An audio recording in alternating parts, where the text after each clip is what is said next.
In this video, I will show you how to watch Korean dramas on a budget and still support the drama industry. Let's get right into it. First thing you'll want to do is decide on your budget.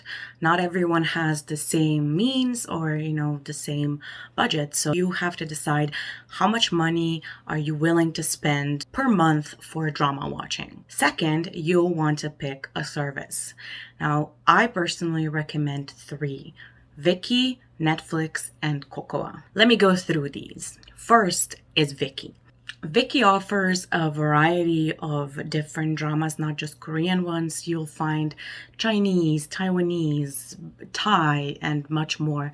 So I think it is a good service if you want to watch only Korean dramas, but also if you want to watch other Asian dramas. They also offer a lot of subtitles, so the chances that your language is among the subtitles are quite high. I'd say if you don't have a budget, so let's say your budget is 0, right? You have nothing that you can spend on drama watching. Making an account on Viki is all you have to do, and then just go to their Explore page and filter for access and pick free dramas, and you'll see there are many dramas that they offer for free, so you don't have to pay anything. The only downside to this option is that you'll have ads on your video and you won't be able to watch it in the highest resolution. If you can spare $5 a month, then I suggest signing up for Viki's standard subscription. That will unlock many new dramas for you, and you won't have any ads on the video, and you will be able to watch it in the higher resolution. The reason I think Viki is your best option if you can spare $5 is because their standard subscription is $4.99, and they tend to get a lot of new dramas. Your next option is Netflix. Just like Viki, Netflix also offers other Asian dramas besides Korean ones. But of course, Netflix has a huge volume of TV shows and movies from across the world. Netflix is also pumping out their original Korean dramas. You'll have access to those and to older dramas as well. When it comes to currently airing dramas, they tend to have 1 or 2 that are airing at the same time. But as I said, they have a lot of old dramas as well, so you'll be able to watch many dramas. Also, chances are you already have Netflix just because of how much it offers. Many of us have Netflix, and that means that it might not be part of your drama budget, so you can focus on other services. If you don't have Netflix though, and you would like to watch other things besides Korean dramas, I recommend you go with Netflix. It is a little bit more expensive. Their cheapest subscription is $7.99, but you get a lot from all over the world.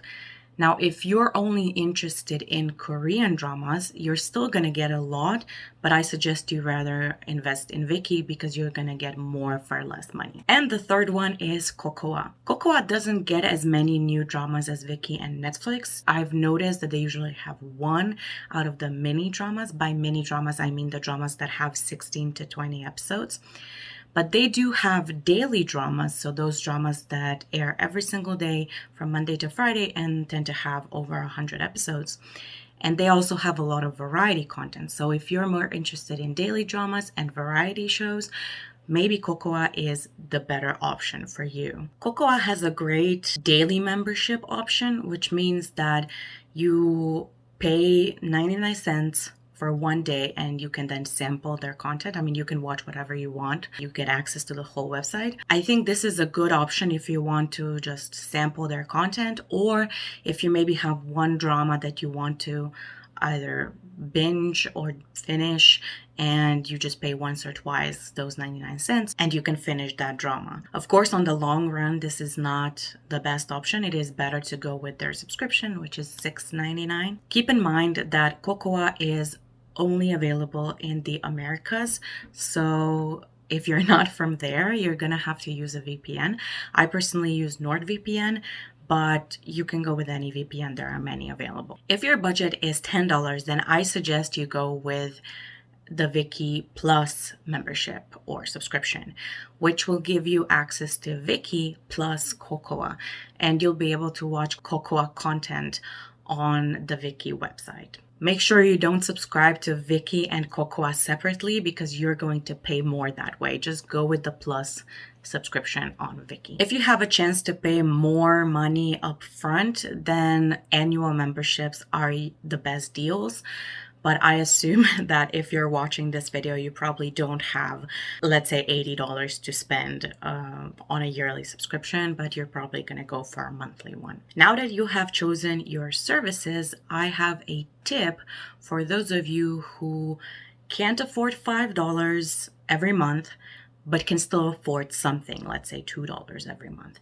So what I used to do when I didn't have enough money to spend on monthly memberships is I would sign up for a membership for a month and watch as many dramas as I could, and then would cancel before it renewed. I would wait a few months and then repeat this. So in this way, you're still watching dramas, but you're not exceeding your budget. It is not the best practice if you want to watch a drama that is also airing in Korea at the same time, because no drama finishes in a month, but at least you can in this way support the drama industry and watch dramas even though it's not every single month. Now let's make things simple. If your budget is zero, so you can't afford anything, just register on Viki, create an account, and filter for free dramas. And you can watch a lot of dramas that way.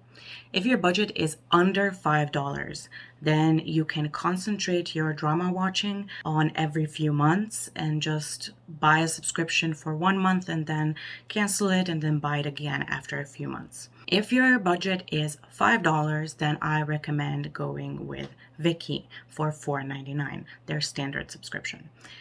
If your budget is $10, then I recommend two options. One is either Viki plus Kokoa or Netflix. And if your budget is $10 to $20, then you can of course afford everything. It's actually going to be less than $20, so it is not that expensive, I guess. But of course, not everyone has enough money to spend on dramas, so that's why I thought of making this video. There aren't any other better services. I don't recommend signing up to iQIYI or WeTV because those are Chinese platforms, and while they do have some Korean dramas, they're just not worth the money for that 1 or 2 Korean dramas that they have. If you want to learn more what I think about certain last year's dramas, then you can check out my first impressions playlist here. Thank you so much for watching, and I'll see you in my next video. Bye!